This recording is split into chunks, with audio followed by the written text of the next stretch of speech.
नमस्कार दोस्तों, Bharat selection wing लखपड़ाबाग Barabanki के ऑफिशियल चैनल पर आप सभी का स्वागत है।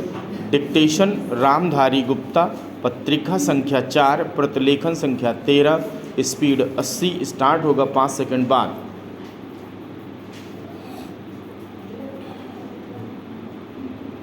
महोदय, राज्य पुनर्गठन अधिनियम 1956 का क्रियान्वयन करने से आंचलिक भाषाओं को प्राधान्य मिल गया।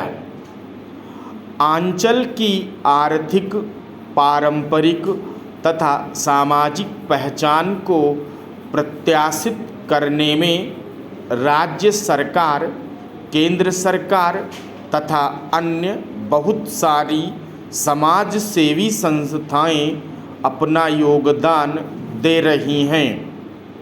इसके साथ साथ आंचलिक भाषा के विकास के लिए उन्हें स्वतंत्र रूप से कार्य करने देना अति आवश्यक है।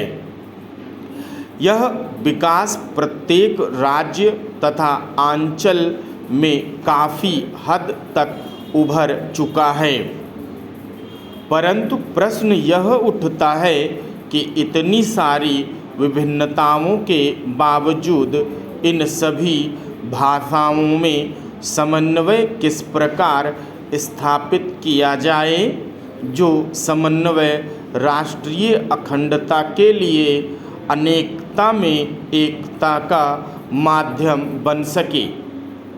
राज्य तथा आंचलों को आर्थिक, सामाजिक तथा भाषा की स्वतंत्रता मिलने से इन क्षेत्रीय भाषाओं का बहुत विकास हुआ है, जिसकी पराकाष्ठा क्षेत्रीय भाषाओं में उपलब्ध साहित्य, रंगमंच तथा फिल्मों के माध्यम से हो रही है।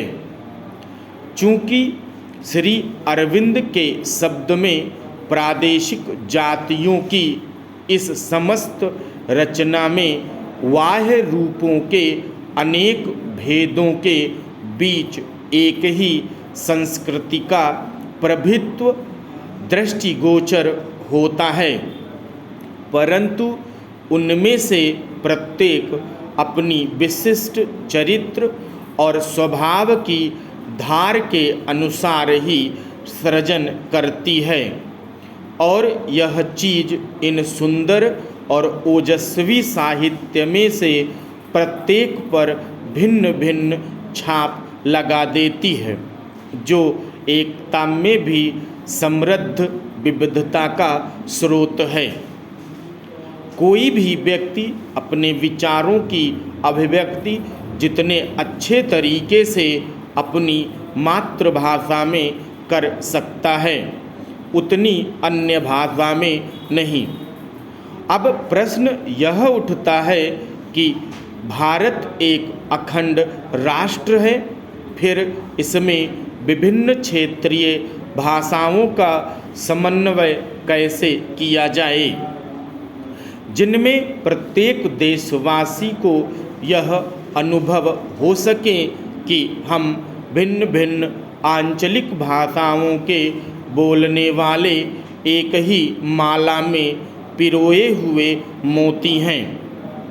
हमारी अपनी पारंपरिक पहचान भी रहे तथा इसके साथ ही हम सभी एक ही विशाल तरु पर रहने वाले भिन्न भिन्न बोलियों में बोलने वाले पक्षियों की भांति प्रेम से रहें।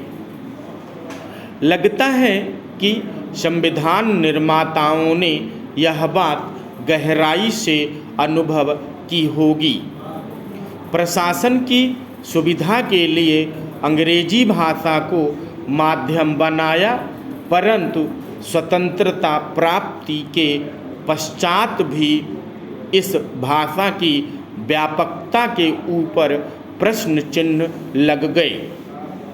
इसलिए संविधान निर्माताओं ने पहले से ही धीरे धीरे अंग्रेजी से भारतीय भाषा में परिवर्तन करना शुरू कर दिया। हिंदी भाषा का प्रारंभिक रूप में अंग्रेजी का स्थान लेना असंभव सा था।